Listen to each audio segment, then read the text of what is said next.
Imagine losing everything. Your money, your career, your network, and being dropped on a random street in an unfamiliar city. Most people would panic. But entrepreneur and investor Naval Ravikant once said something remarkable. If that happened to him, he is confident he could become wealthy again within 5 to 10 years. Not because of luck, not because of connections, but because wealth is a skill, and skills can be learned. Welcome to Dust Jackets, the channel where we explore powerful ideas from great books. Today we're diving into The Almanack of Naval Ravikant by Eric Jorgenson. This book isn't just about getting rich, it's about building wealth, developing judgment, and learning the skill of happiness.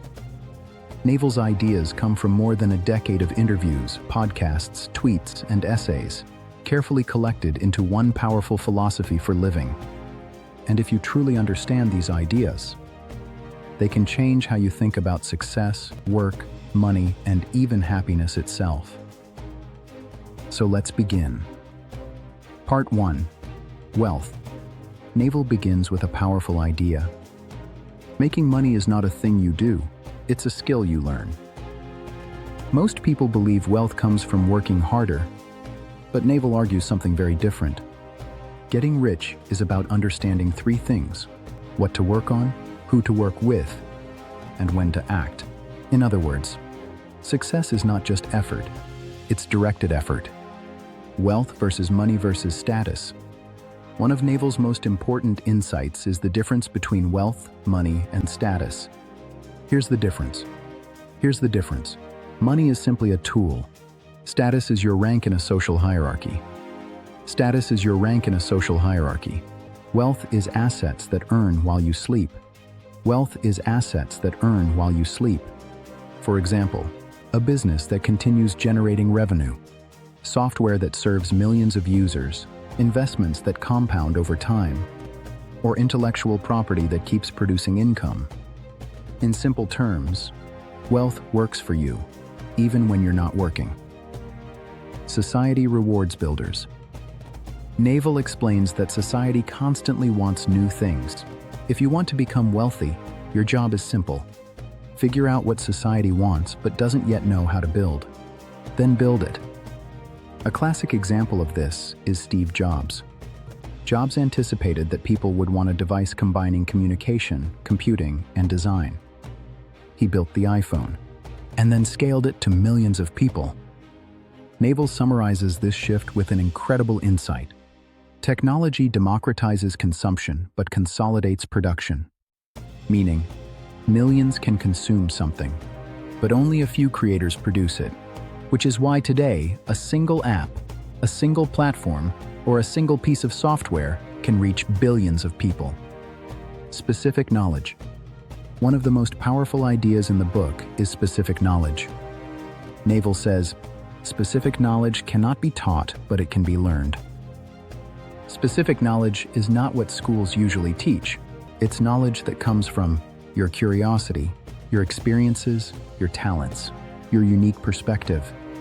It's the work that feels almost effortless to you, but difficult for others. Often the sign you've found it is simple. You enjoy doing it, and you keep doing it even when nobody forces you to. The internet advantage.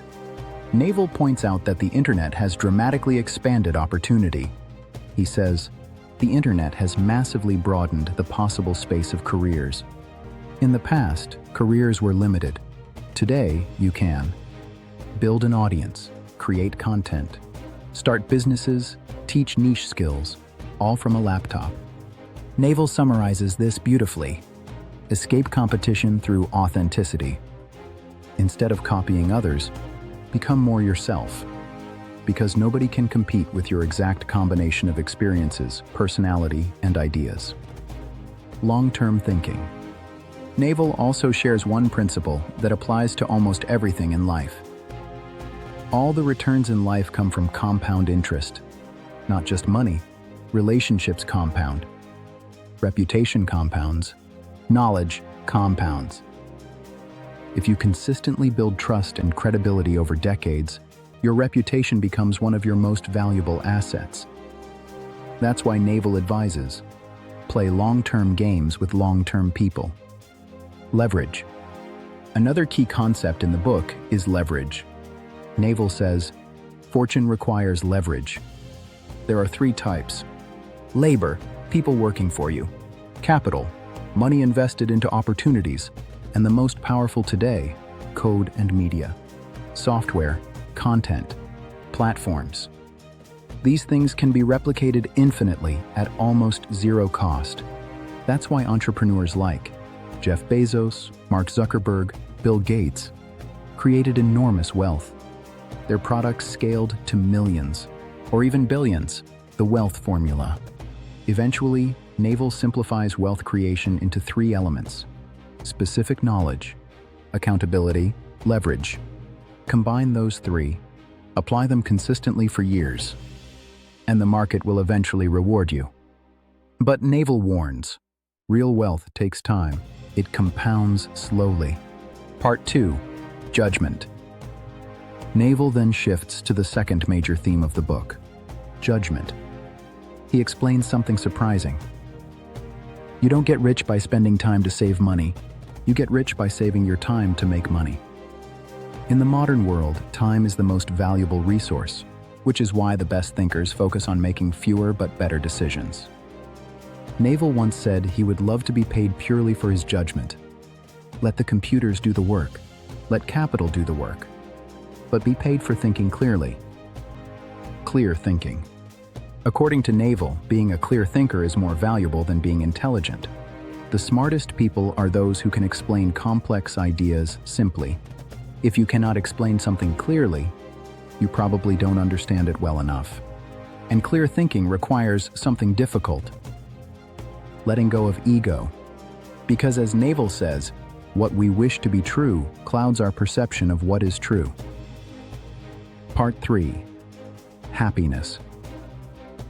The final part of the book focuses on something even more important than wealth: happiness. Naval says, the 3 big ones in life are wealth, health, and happiness.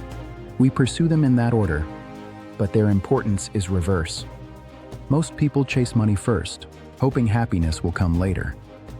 But Naval argues something radical. Happiness is a skill, and like any skill, it can be learned. The secret of happiness. Naval believes happiness is our natural state. What disturbs it is desire. He says, desire is a contract you make with yourself to be unhappy until you get what you want. The more things we believe we need, the more restless we become. But when desires reduce, peace increases. Envy, the hidden enemy. Naval also warns about one silent destroyer of happiness: envy. Constant comparison poisons our minds. But life is not a competition. Naval describes life as a single-player game. There is no leaderboard. You are not competing with others. You are simply improving yourself. Naval offers a question that changes how you see life. What if this life is the paradise we were promised, and we are simply too distracted to notice it? When you realize how brief life really is, your problems start to look different. Your life is a tiny flash in a universe billions of years old, like a firefly in the night, and suddenly, things don't feel so serious anymore. Final lessons. Toward the end of the book, Naval summarizes his philosophy with a few simple formulas. Happiness equals health plus wealth plus good relationships. Income equals accountability plus leverage plus specific knowledge. And one final reminder: earn with your mind, not your time. The Almanack of Naval Ravikant is not really a book about getting rich. It's a book about living intelligently, about building wealth thoughtfully, thinking clearly, and pursuing happiness consciously. Naval's philosophy can be summarized in 3 ideas. Wealth gives you freedom, judgment gives you direction, and happiness gives your life meaning. But perhaps the most important question Naval leaves us with is this: what if the life you are living right now is already the miracle, and the only thing missing is your attention?